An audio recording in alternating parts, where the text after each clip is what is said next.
I am the Tofu Golem. Please enjoy the video. You start by confirming power and fit. That matters for detection and noise cancellation.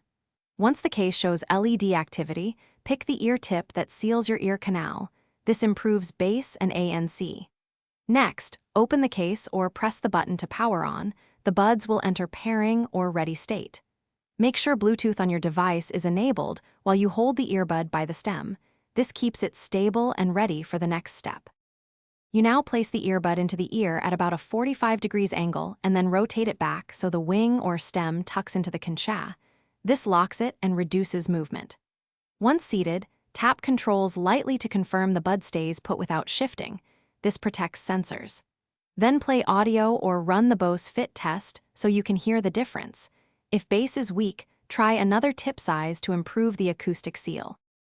You finish by ensuring the earbuds are registered on your device and that ANC or transparency modes are set how you want. This tailors the experience. Once done, close the case to charge or switch to single-ear use if you need one side. If audio cuts or connection fails, make sure Bluetooth is on, forget the device and repair.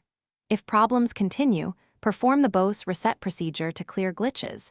This usually restores. Thanks for watching. Consider subscribing if we helped you today.